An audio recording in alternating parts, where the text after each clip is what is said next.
दोस्तों नमस्कार। Pataliputra university PG semester 1 का एग्ज़ाम फॉर्म आप लोग पेमेंट करना चाहते हैं तो आपको किस तरीके से पेमेंट करना होता वो मैं आपको इस वीडियो में बताऊंगा। तो आप लोगों को इस पेज पे आने के लिए आपको क्या करना होगा, डिस्क्रिप्शन में मैंने एक लिंक प्रोवाइड किया है, उस लिंक को आपको ओपन कर लेना चाहिए। चलिए हम इस पेज पे आते हैं और यहाँ से आप लोग देख सकते हैं अप्लाई करने वाला बटन में यहाँ दिया गया। हालांकि आप लोग अप्लाई कर लिए हैं और फॉर्म नंबर जनरेट हो चुका है और पेमेंट आपने नहीं किया है या फिर आपका पेमेंट कट चुका है और पेमेंट सक्सेस नहीं हुआ है, वैसे स्थिति में आपको क्या करना चाहिए, यहाँ पे देख सकते हैं एग्जाम फॉर्म के विकल्प दिए गए और यहाँ पे क्लिकर का ऑप्शन दिए गए। इसी विकल्प पे आपको क्लिक करना, कुछ इस तरीके के इंटरफेस आ जाते हैं और आपका जो भी फॉर्म नंबर जनरेट हुआ था वो फॉर्म नंबर को यहाँ पे डाल दीजिएगा। ध्यान दीजिएगा 24 या 25 जो भी होंगे उसके बाद के जो भी नंबर हैं, यानी कि पहला जो भी 2 अंक को छोड़ करके बाकी बचे हुए सारे अंक को यहाँ पे दर्ज कर देना है, ठीक है। उसके बाद यहाँ से डेट ऑफ बर्थ को अपने अकॉर्डिंग सेलेक्ट कर लीजिएगा। आपका डेट ऑफ बर्थ जो रहेगा वो सिलेक्ट कर लीजिएगा, जो मंथ रहेगा उसके बाद जो डेट रहेगा वो डेट को सेलेक्ट करके यहाँ पे जो कैप्चर दिया गया उस कैप्चर को आपको भर लेना है। तो चलिए हम अपना कैप्चर को, जैसे कि आप देख सकते हैं, हम यहाँ पे भर चुके हैं, ठीक है। उसके बाद यहाँ पे सर्च बटन पे हम क्लिक करेंगे। ध्यान दीजिएगा कुछ इस तरीके के इंटरफेस आपको देखने को मिलते हैं। यदि आपका पेमेंट कट जाता है तो वैसी स्थिति में 48 घंटा आपको वेट करना है, उसके बाद ही दोबारा से भुगतान कीजिएगा। साथ ही साथ यहाँ पे कहा गया कि कटे हुए पैसा आपको अकाउंट में कब तक लौटेगा, 7 से 15 कार्य दिवस में। यानी कि 15 कार्य दिवस कहने का मतलब आपको 1 महीने का समय लग जाता है। क्यों? क्योंकि शनिवार और रविवार बैंकिंग जो डे होता है एक काउंट नहीं किए जाते और बीच में कोई पर्व त्यौहार आ जाते तो वो काउंट नहीं किए जाते। तो एक सप्ताह में आप 4 दिन तो वैसे ही गया और कुछ पर्व त्यौहार रहेंगे तो वैसे ही गया, यानी कि लगभग 15 दिन नहीं 20 से 25 दिन के लमसम में आपको पेमेंट आते हैं आपके अकाउंट में। आपको क्या करना चाहिए, आप अपने बैंक से कंसल्ट कर सकते हैं, बैंक मतलब कस्टमर केयर को, जो भी बैंक में आपका अकाउंट है वहाँ बात कर लीजिएगा।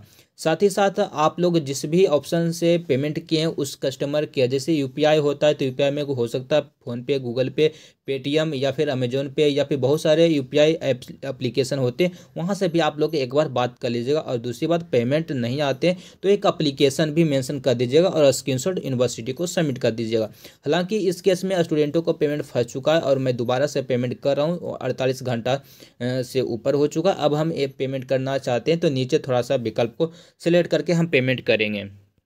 ध्यान दीजिएगा थोड़ा नीचे में जैसा ही आता हूँ कुछ इस तरीके का इंटरफेस आ जाता है। आप लोगों को यहाँ पे देख सकते हैं सेमेस्टर वाइज सब कुछ मेंशन किया गया।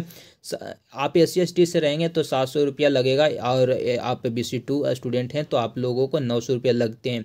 यहाँ पे 2 पेमेंट गेटवे दिया गया। हम विकल्प आप लोगों को बताना चाहते हैं कि कौन सा विकल्प आपके लिए बेहतर है। तो ये SBI पेमेंट ऑप्शन को मेरे लिए बेहतर है तो मैं इसी पे क्लिक करूँगा और प्रोसीड बटन पर हम क्लिक कर लेंगे। ध्यान दीजिएगा जैसे आपने सबमिट किया आगे बढ़ा वैसे ही कुछ इस तरीके के इंटरफेस आ जाता। अब मुझे पेमेंट करना है। पेमेंट करने के लिए यहाँ पे हम पे नाउ बटन पे हम क्लिक कर लेंगे। बाकी सारा डिटेल्स हमारा ऊपर में स्क्रीन पर आप लोग देख सकते हैं। ध्यान दीजिएगा पेमेंट करने का बहुत सारा विकल्प आपके पास में है। इंटरनेट बैंकिंग के माध्यम से कर सकते हैं और UPI के माध्यम से भी कर सकते हैं।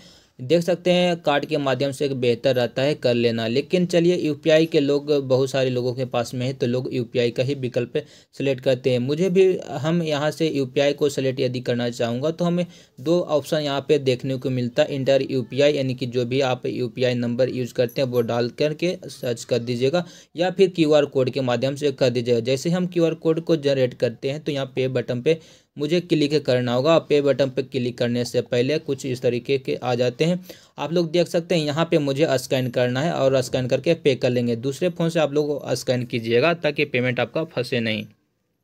ध्यान दीजिएगा हमारा जो है पेमेंट जो है फेल्ड हो चुका है। दोबारा मुझे पेमेंट करना होगा। मेन पेज पे जाने के लिए यहाँ पे बैक टू मेन पेज पे हम क्लिक कर लेंगे। दोबारा से हम इस विकल्प पे आ चुके हैं। UPI वाला विकल्प को हम थोड़ा सेलेक्ट कर लेते हैं। चलिए, और यहाँ से दोबारा से हम यहाँ से QR कोड को जनरेट कर लेते हैं और पे बटन पे क्लिक करते हैं। नया QR कोड जनरेट हो जाएगा। हम दोबारा पेमेंट करेंगे। ध्यान रखिएगा आपका पैसा कटेगा तो आपको तुरंत पेमेंट नहीं करना है। ध्यान दीजिएगा जैसे ही आप पेमेंट करते हैं वैसे ही सक्सेस हो जाता है। कुछ इस तरीके का आप लोगों को स्क्रीन पे शो होता है। थोड़ा सा वेट करना रहता है, आपको तुरंत कट नहीं करना रहता है, ठीक है। थोड़ी देर में सक्सेस हो जाएंगे पेमेंट। तो कुछ इस तरीके से आ जाते हैं। नीचे आने के बाद आपका डिटेल्स रहते हैं। चलिए मैं आपको दिखाता हूँ। ध्यान दीजिएगा, दो विकल्प रहते हैं। यहाँ पे प्रिंट करना है, सबसे पहले आपको इसी विकल्प पे क्लिक करना है, प्रिंट वाला बटन। उसके बाद सेकंड विकल्प यहाँ पे प्रिंट एग्जामिनेशन फॉर्म वाले विकल्प को आपको सिलेक्ट करना रहेगा, ठीक है। यानी कि दोनों से आपको प्रिंट करके रख लेना और कॉलेज में आपको सबमिट कर देना, जमा कर देना है।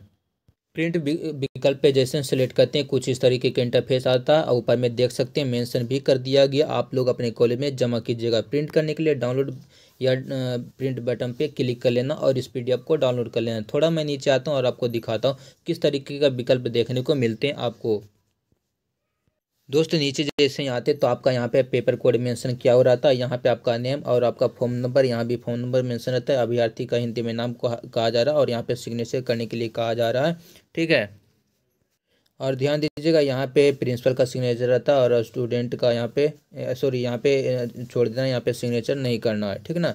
तो आपको इसे प्रिंट करके डाउनलोड करके अपने कॉलेज में सबमिट कर दीजिएगा।